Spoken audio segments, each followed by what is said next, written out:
Okay. Good night, everyone. Now, we are live now with the second lecture that is part of my teacher training course. So, in this lecture, that we are talking about, we'll be discussing a subject like that is very close to many of us teachers in Asian countries such as Singapore and Hong Kong. Now, I know that some of you may not be from around this region, the Asian country, but whatever that I'm discussing today will be more specific towards Singapore context. But I hope that whatever that you learn today, that you can also use it like in your own teaching studio, whether you are in other part of the world like US, UK, Australia. I think generally that many of the ideas that we are discussing today, like with some adjustment, can be applicable to any other type of assessment. So without further ado, we are going to start the lecture today. Now, this lecture is actually part of a teacher training course that I conduct in Singapore that is geared towards attaining the DipABRSM teaching course. There are 15 lectures in this course. This is actually some lecture 6. Now, I have chosen this lecture because this is probably one of the most important one that most teachers want to know, and also that for most parents students, you can also benefit a lot from this lecture, that so you have better idea that how to help plan your children exam preparation better.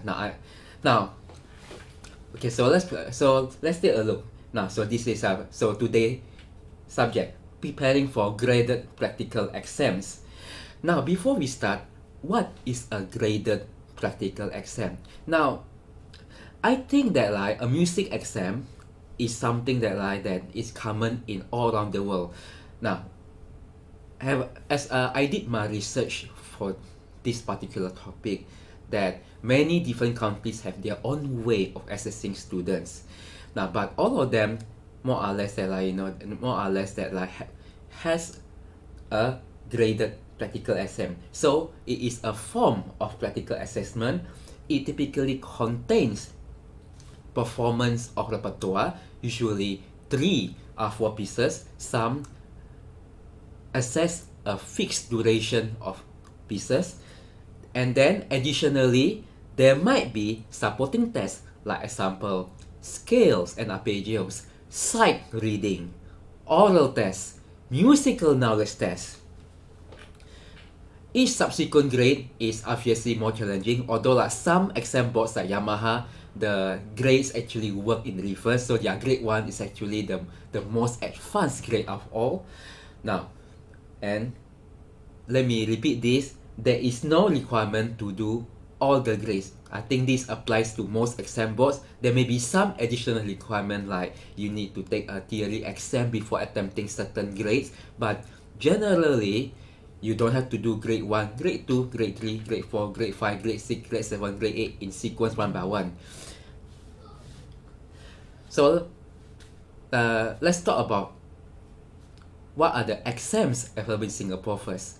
Now, for those who are not in Singapore, this obviously may not be so relevant to you, but I encourage you really as a teacher, if you want your students to take music exam, please educate yourself and find out find out what exams are actually available in your city. You'll be very surprised at the range of exams are available nowadays for us. Now, in Singapore, these are the 6 most popular one. We have DipABRSM, which is probably the largest music exam board in the world, and it is the most popular one in Singapore, Hong Kong, and Malaysia, and obviously UK. Now, the second is Trinity, second most popular, and then we have LCM, London College of Music, and we have from the land of the rising sun, we have Yamaha, is offered by the Yamaha Music School, and you can apparently can only do it if you are part of the music school, if you are under Yamaha trained teacher. And then we have rock school offered by the Cristofori Music School here. And then finally we have ANZA, Australia and New Zealand Examination Board. Now, we won't have time to actually like talk about every single exam offered here in Singapore, but what I want to describe now is some of the range of different type exam that you can consider for your students. Now, the first is your typical graded exam. Now, that means you take grade 1, grade 2, grade 5 ABSM Trinity. Now, this exam usually consists of 3 pieces. They are from list A, list B, group A, group B, and then there are supporting tests like sight reading and oral. But there are some exams they are performance only, and surprisingly many people are actually not aware of this. Of course, ABSM offers ARSM, and they are promoting it heavily for students who have passed grade A, but ABSM actually also offers something called performance assessment. Trinity offers performance certificate at 3 different levels. LCM also offers that, and so on. Now, these exams are purely performance only. You just have to prepare a program, a fixed number of pieces, and then you perform it.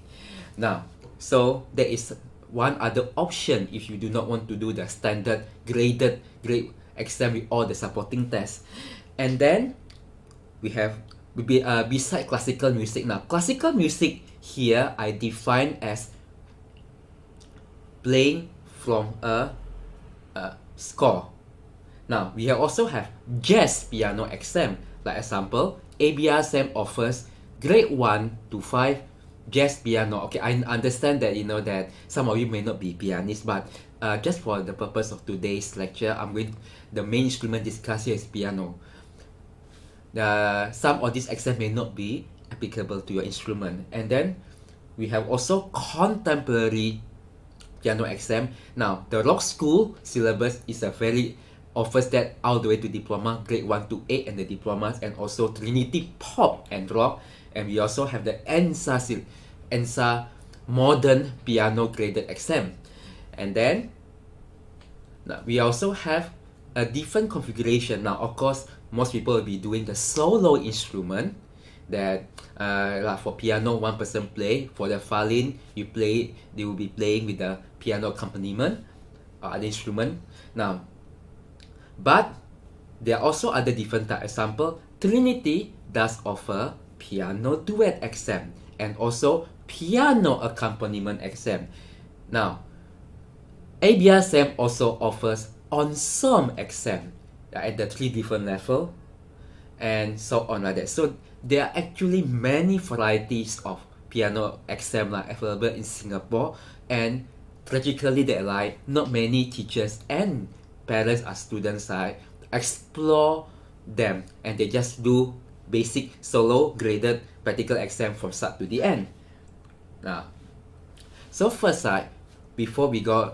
we need to know how to choose the right exam, whether you are a learner yourself or you are the parent of a student or you are a teacher. Now, first, if you are a teacher, make sure that you know the syllabuses very well. Now, this is very tragic because there are many teachers who have spoken to that they are actually not aware of what are actually tested for each grade. Now, let's say you want to prepare students for grade 5 ABSM. Do you know what are the skills being tested? What are the requirements? What constitute pass, merit distinction? Make sure that you know exactly. If you do not know, you can write in or you can ask someone. It's that easy nowadays. It's not like last time. Now, a funny story that unfortunately is very true. Now, a piano teacher told me last time she used to take a diploma exam called LRSM. Now, this was back in the 80s, 70s. So she told me she turned up for the exam, she prepared her pieces, and then she performed. And then afterwards, the examiners asked her, so, okay, thank you for the performance. Can you tell us how do you deal with the specific problem in this passage, and how are you going to teach to your student? And that teacher was so taken aback because I said, wait a minute, I thought I was just supposed to perform for this exam. And then the examiner say, you were actually taking LSM in piano teaching. And this was entirely that teacher's fault, because that teacher did not tell her that it was actually a teaching exam, and for some reason somehow she only prepared how to prepare to perform the pieces. So this was back in the 70s, 80s, when there was no internet. Probably the syllabus was not easily available. But nowadays, in this age of social media and internet, there was simply no excuse for you not to know about the syllabus of each exam that you plan to offer to your students. Now, you also need to know your students' motivation level. Now, you have noticed that I have actually not put down a lot of things in writing, so I hope you have been taking notes, because I do not like to spoon feed to my students every single thing they need to know. Now, whatever that I have written here today are more like launching pad for your study and for your further reading. I'm going to give you some suggestion. Then, if you like them, please write that down. You can hope you have paper notepad ready. Now, the first thing you need to know is your students' motivation level. Now, I think suffice to say that not many people actually enjoy taking exam. I think that even looking back at the academic exam, nobody say, "Oh, I'm so excited to take a piano exam. I'm so excited to take a math test or whatever." Now, exam generally has a negative connotation for most people. It's something that that we have to do. We have to put a lot of effort to it. But ultimately, that it's just something that that is a passing point in our life. We don't actually put our heart and soul into it for most of us. Now, it was the same for me also. I never looked forward to take a piano exam. I took a piano exam because I specifically need that particular certificate. I wanted to achieve certain goal, but it was never something that I really wanted to work towards for if I had the option. Now, your student may have different motivation level. Now, some students who are naturally very competitive and motivated may say, I'm going to go for the next level. I'm going to, let's say maybe the student has passed grade 3 and say, wow, with the merit decision, and say the student say, I want to take grade 5 next, and very motivated. Now, but some students maybe just doing it because it's just my parents are sending me for piano lesson. I'm doing the necessary amount each week, and then my parents does expect me to take an exam sometimes in the next immediate year. Now, you need to understand that. So some students may have the more motivation, some students may drag their feet towards it. Now, and also you need to know your the student's musical preference. Now, this is important because just now I said that there are actually different types of piano exams that, like example, the jazz, the contemporary, even among the classical, there is actually quite a big difference. There is actually quite a obvious difference, example, between how ABRSM and Trinity select their pieces. So you need to know what is the musical preference of your student, and make sure that you gravitate your student towards an exam that may have more pieces that the student would enjoy. Now, then third here, I wrote here suitable supporting tests. Now, I'm sure many of us who have prepared students for ABRSM exams have encountered the problems of students who do not want to sing, neither they do want to practice the sight reading.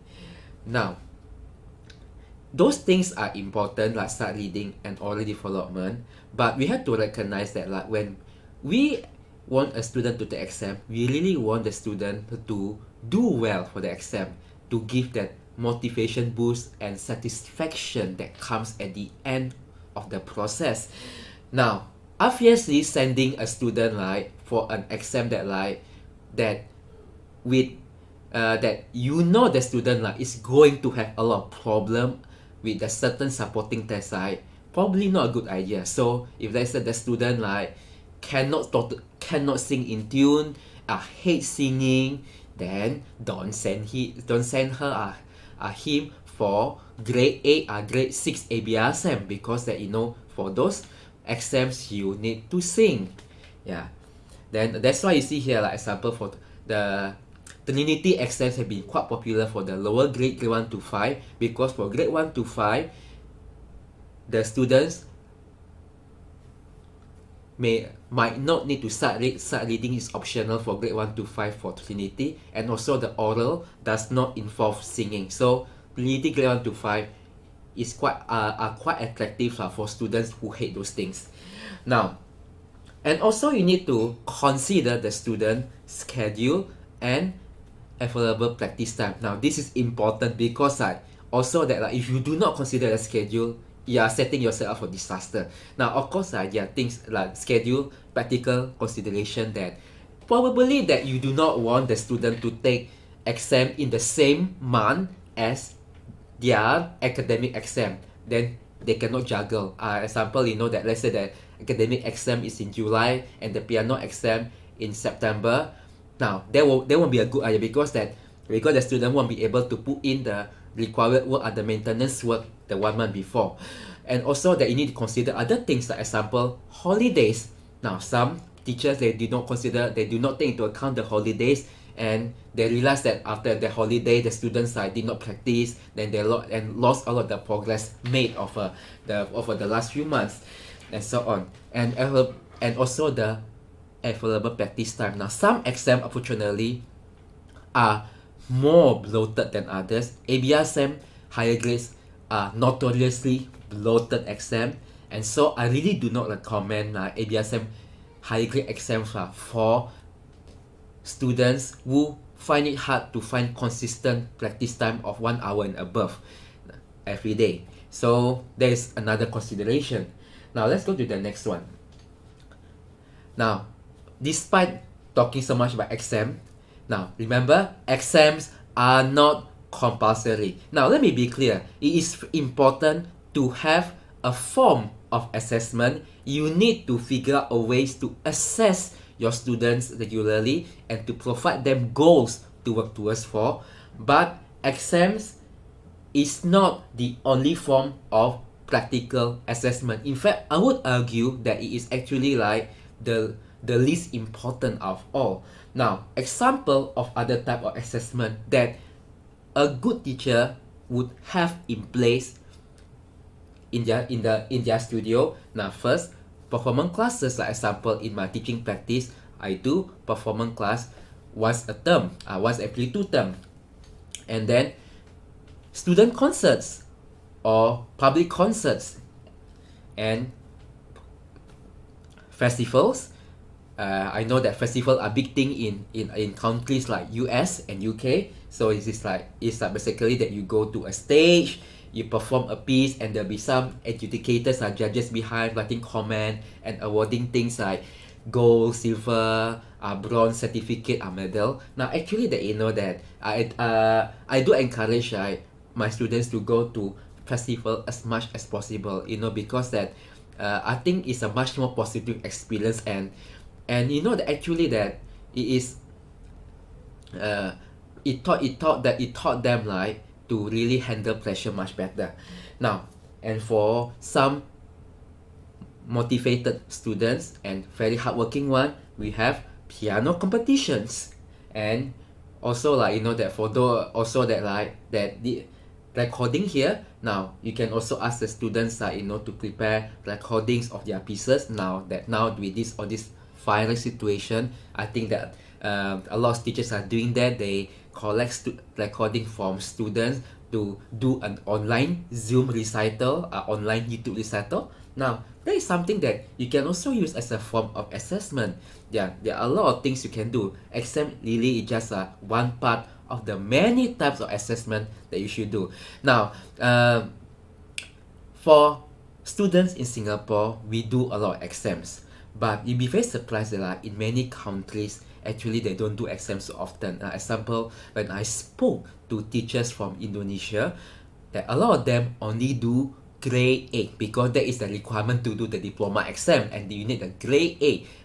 And the grade 1 to 7 are all done internally by their teachers for using various other type assessment, but the only formal exam they took grade 8. Now in Hong Kong, I understand that most students only take grade 5 and 8 ABRSM festivals and competitions are actually the main type of more popular there, and so on like that. So you know that you don't actually have to take every exam. Now in my studio, now most of my students also only take grade 5 and 8. Some did not even take grade 5. Yes. Now, so let's talk about the next one. Now this is important. Now we are jumping down to the meat of the lecture. Now we are talking about the preparation timeline. Now for those teachers who are planning to take the exam, this may be one of the questions. Like example, your student wants to take a grade 5 ABRSM exam. Now can you describe the process of preparing the student? Now so timeline. Now I understand that that different students have different learning speed and motivation level, but what I think works for most students will be a 12 months timeline. Now I understand that that nowadays, especially in Asian country, there have been some crazy progress made by very talented and hardworking students. Like example, you know that it is in my city, Singapore, it is not uncommon to hear little children passing grade 8 ABRSM at 7, 8, 9 or 10, and grade 5 at 6 or 7. In fact, in my own teaching practice, I had 3 students pass grade 5 ABRSM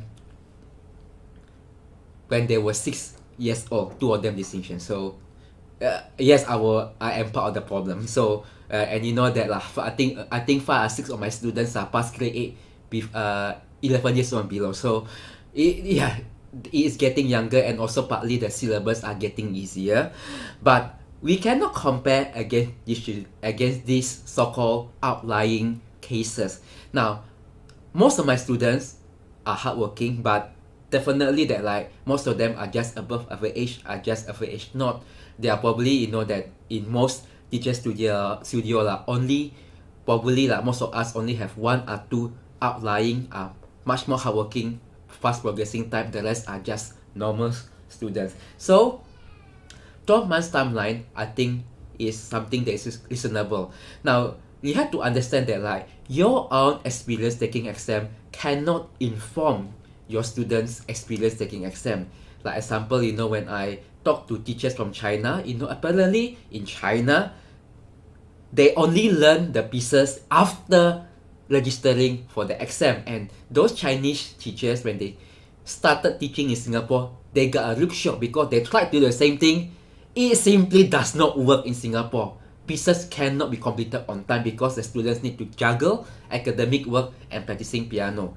Now, so don't use your own experience. Now you need to consider all the factors. Now, I passed grade 5 within 1 year of learning piano. So obviously, I know that is not feasible for most students.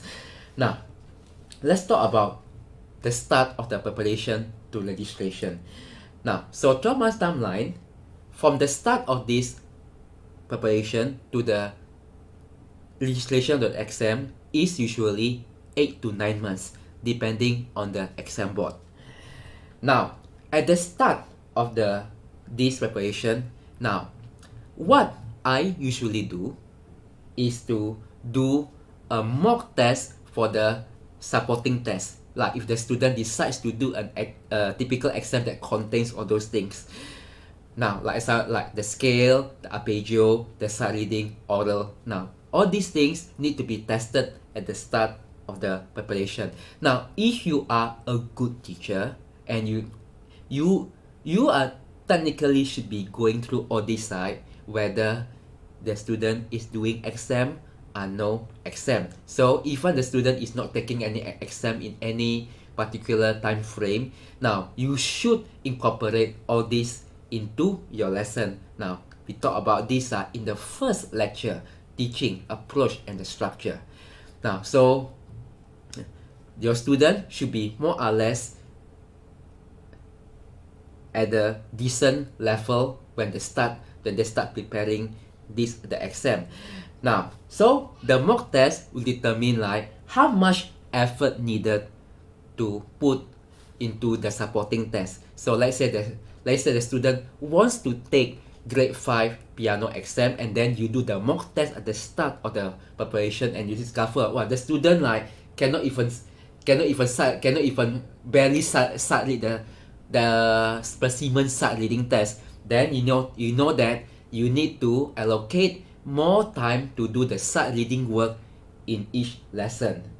And also, and if the student has a fantastic ear, we can do the oral test perfectly, then you know that you don't have to do the specific oral training during the long process. You can just do it nearer towards the exam. But if the student, example, wants to do a ABRSM grade 6 exam and the student cannot sing in tune, then from the start of the process, you might need to incorporate some singing exercises to get the student to learn to sing in tune. So that is the purpose of doing that. And I think that like a lot of teachers are often unaware that the amount of effort needed to improve the students' performances in the supporting test, and then they leave everything near the exam date and everything goes to hell. So assess your students' level of supporting test right at the start of preparation first, and then you need to choose the repertoire and then work on them one at a time. Now, our work here, you just work on each piece one by one, 2 to 4 months each of that. Now, I am not recommending students like to learn only exam pieces. Now, personally, I think that is very unhealthy. So what I do in my studio, I always only work on one exam piece, and then the rest are non-exam pieces. Now, okay, but let me give you a little trick here. Sometimes, often, you don't have to tell them the pieces are actually exam pieces. So, in some cases, that some of my students are actually working on two exam pieces, but they were totally not aware that there's actually exam pieces. So sometimes if they really like the pieces they like, then they can just be blissfully unaware of those. But generally, it's always a good idea to work only on one specific exam piece, and then the other three pieces can be easier non-exam pieces. So the students enjoy the pieces they are practicing. Now for this after these 8 to 9 months, then before the registration, which is normally around 3 to 4 months before the exam date, what I do, I will give a mock exam. I will test all the pieces and I will test all the supporting tests. Now, at this point, the student have to get a pass for all the pieces, and the students need to get a pass for most of the supporting test. Sometimes you know that it's not possible to pass all the supporting tests because the baseline of the student is a bit too low when they started. Like, you know, example, when you take in a transfer student, the start reading may be really horrible, that despite the effort, like the start reading may not be at the acceptable level. But then as long as the student is aware of that and is willing to take the penalty in the section, that's okay. Now, generally, if the student can achieve that, can pass the exam at the point of registration, then I will let them register, because then the student has a good chance to get a merit distinction. Now, you may be asking, I mean, isn't that a little bit too, you know, that like what Singaporeans say, we like to say, you know, kiasi, very scared to die.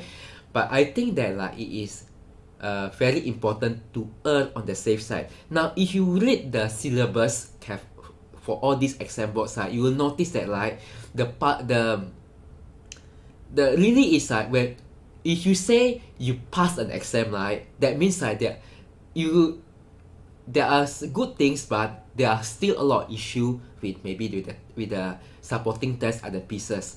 Whereas you know, merit means generally a well-prepared exam. So I always tell my student, if you want to take an exam, please aim for at least a good merit. Don't just aim for a pass. There's no point taking an exam and just aiming for a pass, because that means that like there are problems with the way with the problems with your overall learning. So a merit is personally I think is a good baseline to aim towards for. Now, so if you can pass at the point of registration, then you can work towards a merit distinction. Now, if you want to get distinction, I think you should probably aim for merit at the point of registration.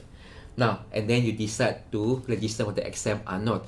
Now, this is important. Now, I have actually that like stop students from going for exam at this point. Now, for the one exam, I actually I ask the parents to sit in. Now, it is important to do this because the parents, if you are especially for children, they need to know how their own children perform. And often that you know that because at home they don't get to listen to everything their children are doing, they may not be aware of what their children can actually achieve, and they thought, oh, you see, I think that they can take the exam. But then once they sit down, they see that their children struggling in the sight reading, struggling in the oral, and so on. Then they may have different opinion, and they may decide not to do the exam. And I actually done this a couple of times. Actually, a couple of times, you know, my students decided not to do the exam because at the point of registration, the mock exams did not go well. So I think that is important to do. Now, the next one. So after you register for the exam, now you'll be left with 3 to 4 months, depending on the exam board the exam.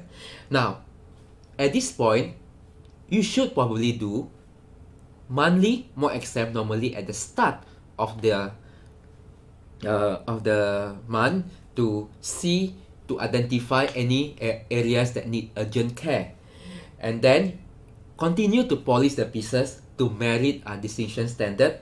And now, let me be clear that this does not mean you only work on exam pieces for those 3 months. Now, in fact, that I encourage students to continue to learn new pieces, normally the next level. Now, the idea is in the ideal situation, the students need to be above the level of the exam they are taking. So let's say the student wants to take grade 5 exam.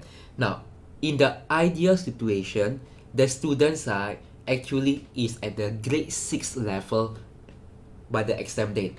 So you know that so along the way that you should be a little bit more ambitious, and don't be afraid now to give at least one piece that is more difficult than the exam pieces along the way, so the students is more comfortable playing the exam pieces.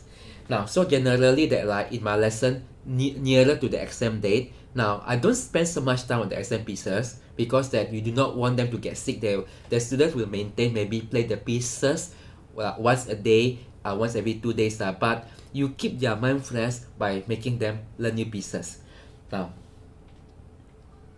and then next of course, you need to work on the weaker supporting tests. Like example, the oral is bad, then you need to work on that a bit more. And if more lessons or extra additional help are needed, then you should also prescribe it at this point. Now, okay, the next slide. Choosing the right exam repertoire. Okay, this is very important because a lot of students often have bad memories of the exam because they are forced to practice pieces that they totally did not enjoy at all.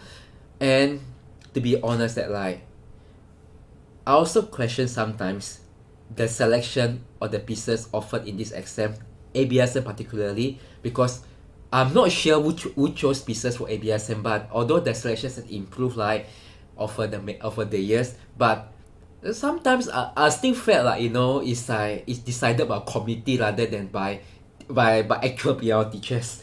Now, so let's talk about this. Now, before you choose the right exam repertoire, you need to consider your students' technical and musical strengths are weaknesses. Now, this is obviously the main consideration. Now, if your students cannot play fast, then don't assign fast pieces. Now, remember that in the exam you want the student to do well. Exam is not a time to try new things. Exam is not a time to push yourself to learn new things. You want the students to do well for the exam. Now, if let's say a student want to try new things or something then the student need to be aware the end result may not be as good. Maybe at most a merit. But as long as the student is okay with that. But most students would want to do well for the exam. Even those not so motivated one, they'll be much happier if they can get at least a good merit. Now, so very important. So some things to consider, like example, hand size. Now, if you let your student cannot reach an octave, then don't give a piece with many octaves or chord. That's obvious. Now, if the piece obviously needs pedal, then the student cannot reach the pedal, then don't do it. Don't give the piece that requires pedal, and so on. If the student is very sensitive and able to shape music beautifully, naturally, then you can give more cantability pieces, and so on. Now, musical preference. Now, if you have been teaching your student well for a period of time, then most likely you more or less have an idea about what the student like. Example, that some student may like more jazzy pieces, some student may like minor key sad sounding pieces, and so on. So you can more or less shortlist pieces that they are around what they like. Now, it's important really to choose what they like, because that they need to bring these pieces to a very high standard. Now, for other pieces that for other pieces that are not exam pieces, sometimes I'm more lenient. I don't expect them to play very well. But for exam pieces, you want to do well, so you need to put in a lot more effort and make sure that the pieces they chose in the end is something they really enjoy playing, because they are going to spend a lot of hours with it. Now, I will note here, please avoid dictating repertoire for your students that. Now, I know that a lot of teachers do that. Now, so much so that it is not uncommon to see students from same teacher playing exactly the same pieces. Example, this teacher has 6 students doing grade 1, and all the 6 students are playing exactly the same set of pieces. And examiners often told me this is often the case that when they visited a studio and they assess this teacher at this music school studio, all the students from one particular grade pick exactly the same pieces. Now, don't do that. Now, there are other consideration why, but the main consideration here, like, if you do that, students will find the process more dreadful, because they think, oh, I don't like these pieces, but I still have to practice them. Don't. I think students should take ownership of the repertoire. In fact, you can do just now what I did earlier. Just sneak in exam pieces. No need to tell them it's exam piece. Just tell them, this is a nice piece, learn it. So that is one way to get around it. Now, and then you can shortlist suitable pieces. Now,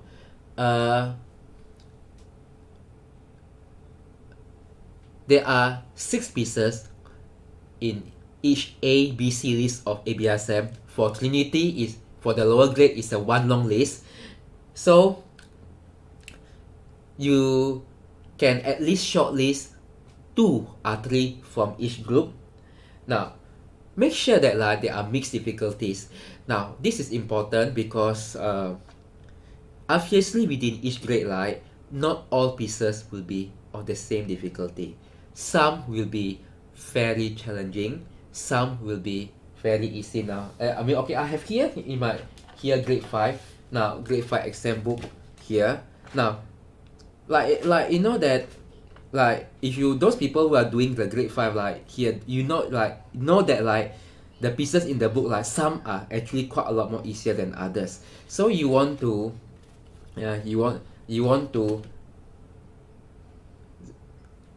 choose some that are easier. Now, generally that I follow this mix. 2 should be easier. 1 is the challenging one. Now, if you have 3 pieces, the outer pieces, that means the first and the last piece in the program, should be the easier one, and then the middle piece is the harder one. If the student plays extremely well, then you can put the harder one towards the end as a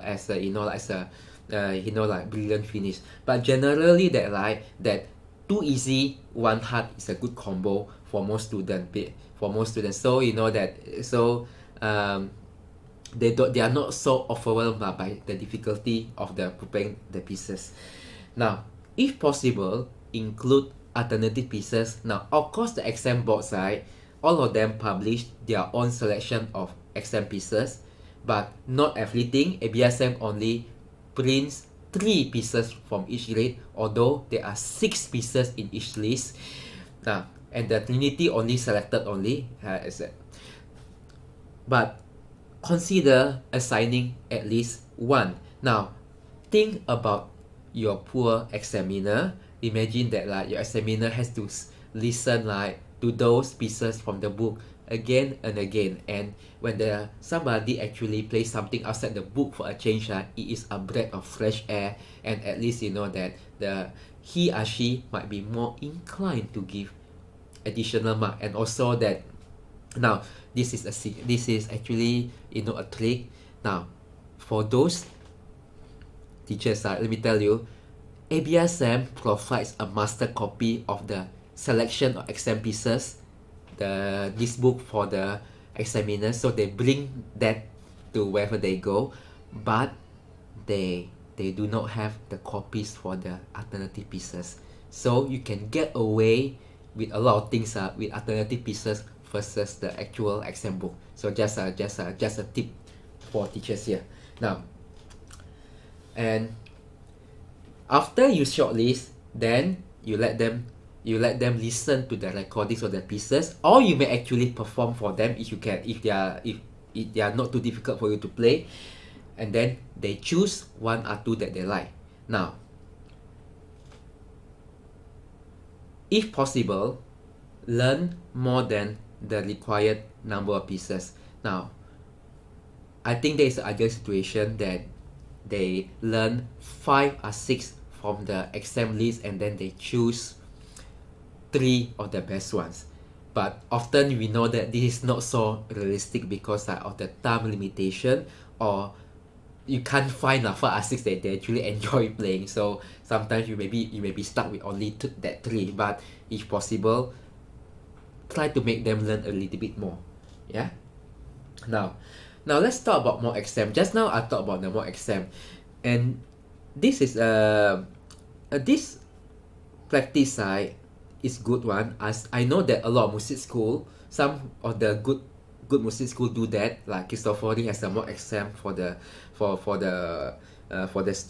students to prepare them for the ABSM exam. Now, but I think generally that like, a lot of the private teachers like us are often like that we skip this part, so it is important to do it. Now, what is a mock exam? A full run through of the exam before the actual exam. Now, when we say full run through, it is the full run through. That means the students need to open the door, bring the book and the comment sheet, present to you, bow, adjust the bench, and so on. So you need to go through the entire process with the student. Now, not just the playing part only. Now, it can be conducted by yourself or other teachers if you can find someone to do it. Now, I recommend, if possible, try to do this not at your own teaching studio.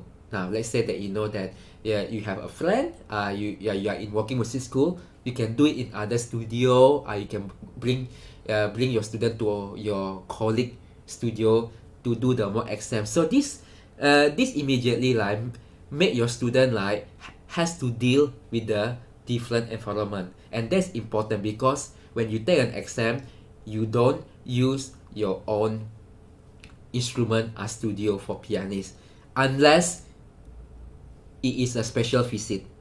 Yeah, so I mean that if you I know that some teachers here they do special visit. If you have I think around 6 hours of exam, then you can get the examiner to come to your studio. So that is a good.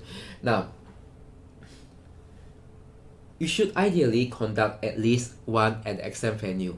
Now, so nowadays you can rent the exam venue at a very inflated price, but I think it's still necessary if you can do it. Now, so if you can at least secure one session at the exam venue, do the mock exam. Now, this is important because you need to identify areas of concern. Now, we are talking about very practical stuff, like example adjusting the bench. Now, often that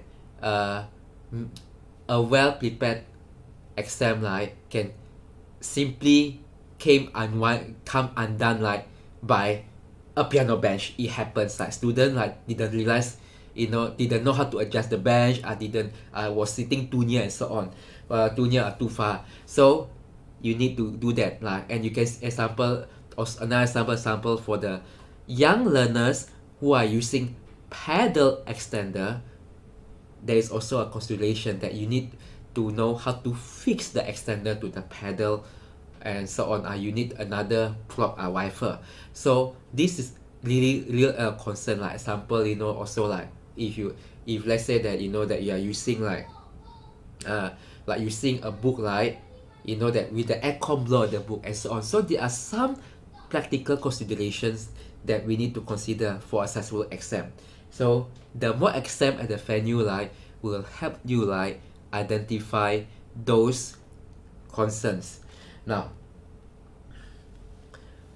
the last slide that we have here, today lecture is a bit short. Now you notice that here I don't put a lot of things. Now because these lectures are actually meant to be done together with the tutorial. Now, for those teachers, our parents now I'll be doing the tutorial session after all these things ended. So after we are allowed to resume in person. So normally in the tutorial session, I will go through more specific things, example how to do actual presentation to the examiner, how to bow, how to walk, then how to choose the actual pieces like that. So we don't do it in the lecture because the lecture is generally a more general points. Now, but the last slide I have here is important because now a lot of teachers don't do this. Now, upload here, we need to educate students and parents. Now, when I spoke to most parents, I think most parents thought that that exams are meant to be done yearly, grade by grade, and that's all. So it is important to educate them. Now, if you want the student to take an exam, first you need to explain the requirements of the syllabus. Now, many parents and students still think that the only thing that they need to do well is to play pieces well. And unfortunately, that if they think that way, they are going to be sorely disappointed. Now, I have many students who thought that way. They thought that oh, I play piano well, I'm going to get distinction for my exam. And then they find out that solely in the actual exam, they lost too much mark in other section. So that is not a good thing. Now, you need to explain the requirements of the syllabus or the start of the preparation and be honest about the expected result. Now, not all students will get distinction. Now, this is not like fairy tale where I think not say fairy tale, more like an Asian mindset that if you work hard, you will get your reward. Now, unfortunately, that for piano, that as much as I loathe to say, it is influenced also by other things. For example, your hand-eye coordination, your sense of rhythm, your natural sensitivity to sound, and so on like that. And so yes, it is in fact easier for some people. I taught paternal twins, and even among twins who put in the same amount of effort, that you can see a difference in the result achieved with the same amount of effort. So unfortunately, that not everyone who put in effort will automatically get distinction. Now, and also if you are coming if you are coming to the exam with an obvious deficiency. Now, if let's say that a student wants to do the parents want them to do a grade 8 ABSM exam and they are totally hopeless in singing, then you need to be honest that look, your child could not sing in tune completely, and you might not have the time to fix that by the time the exam happens. And you need to be honest that the child probably would incur penalty for that particular section in the oral. So you have to be honest. If the student cannot get merit, then you also need to be honest with that. And often that sometimes I know as a teacher it's difficult because that we want the parents to feel optimistic. We just want to keep the parents from going to other teacher, and we tend to hide things. We tend to somewhat make what lie. But I encourage you, be honest, because that that if you are not honest and the parents or students have inflated expectation of the exam, it was going to come back to bite you in the end, and they will say, how come that that you say my child could do well for the exam, but in the end everything fell to pieces. So that is very important, because that in my experience they always thought that their children are better than they actually are.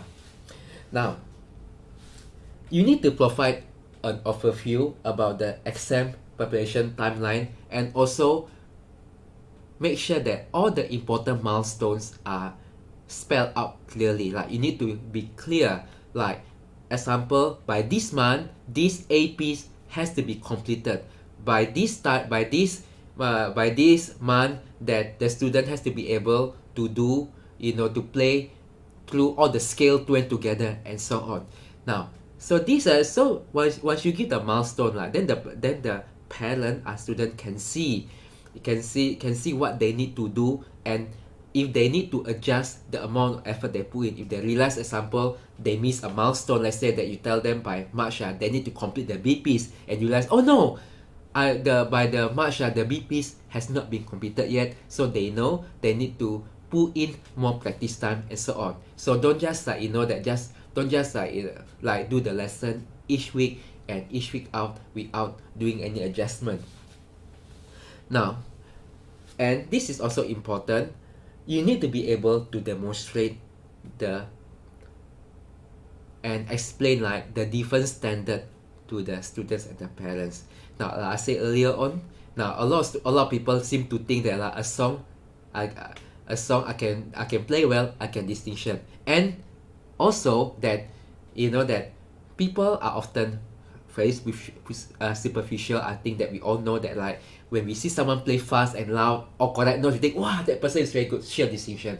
But actually, it is much different now. I think that I think some people do ask me about this. That what's the difference between a pass, merit, distinction? And I always do this to all the parents who students who learn with me if they want to take exam. Now I think we have a little bit of time left, and since I have this grade 5 book in front of me, like let me just demonstrate maybe one piece very quickly. Now I think that for those students who are taking the exam,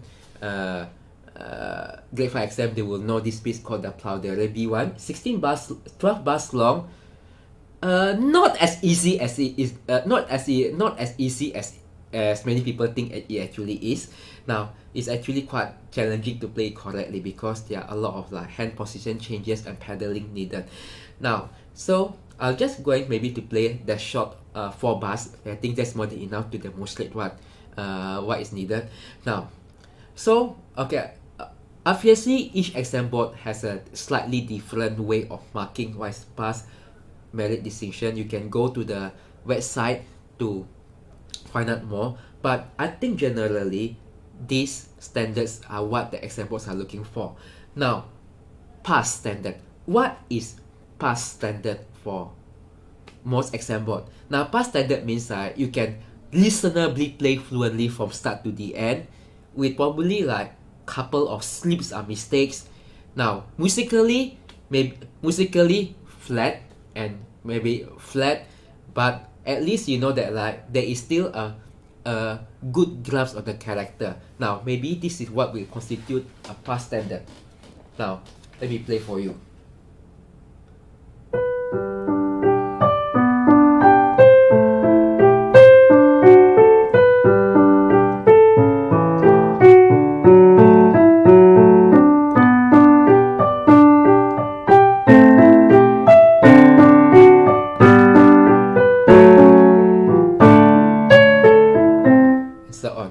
Purposely made some wrong notes.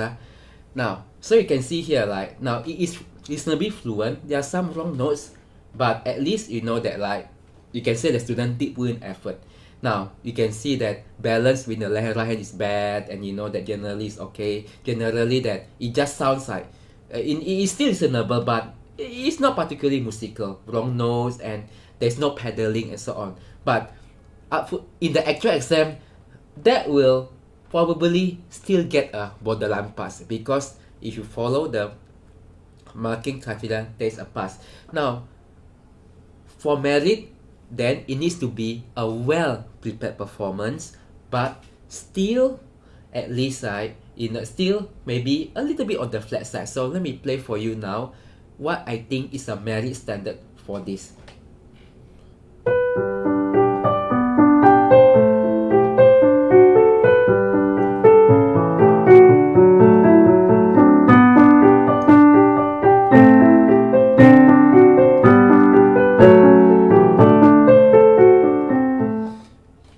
I think most people agree this is a merit standard. Now you can see that now there is use of pedal. Oh, by the way, you know that now for those the teachers who are doing grade 5 now and above, DipABRSM does require pedal to be used even if the score never says that it needs to be. Now there is no pedal marking beside the some or a little bit here and there, but it's understood this piece has to be played con-pedaling all the way.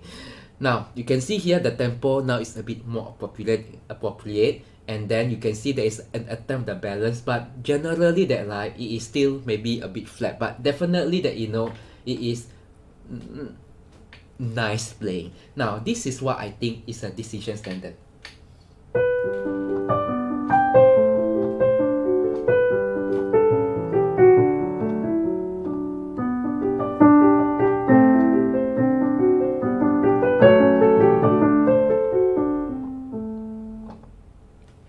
you can hear the difference immediately. Like now you can see that now there is now more shaping. There is no crescendo, diminuendo written at the start, but I did put in those myself. So even there is no getting louder, getting softer.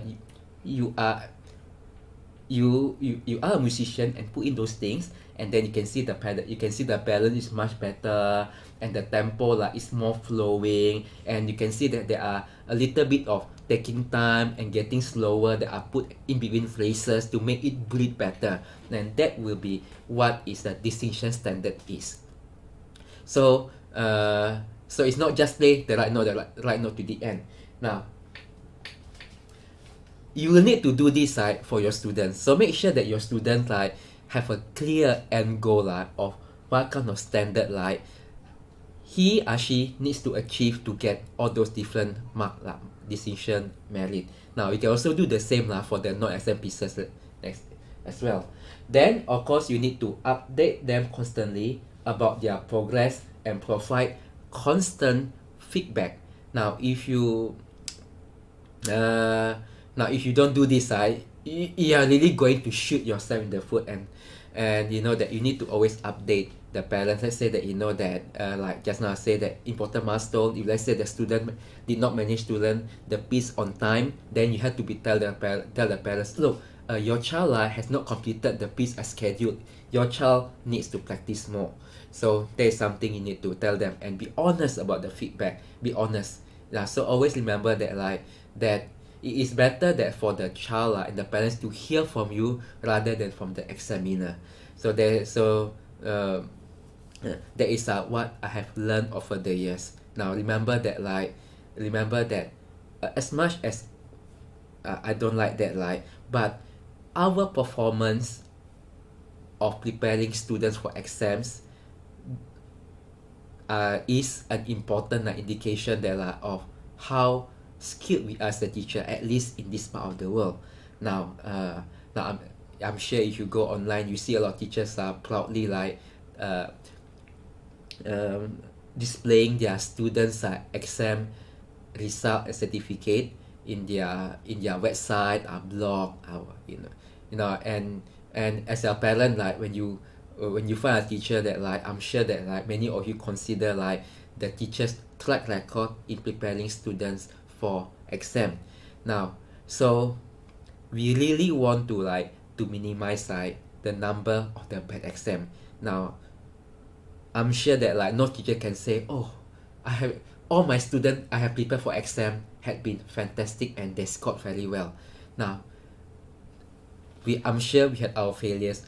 I had my failures. I had very good students who have done amazingly well for exam. I had students getting distinctions for the diplomas and also the graded exam, but I also have students who are barely cutting it for barely passing for the exam. So I also learn from failures.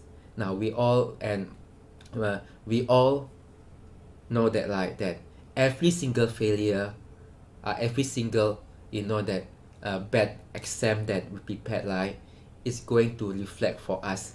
We're going to reflect in the future. So if you decide to prepare students for exam, do take it as serious as you can, and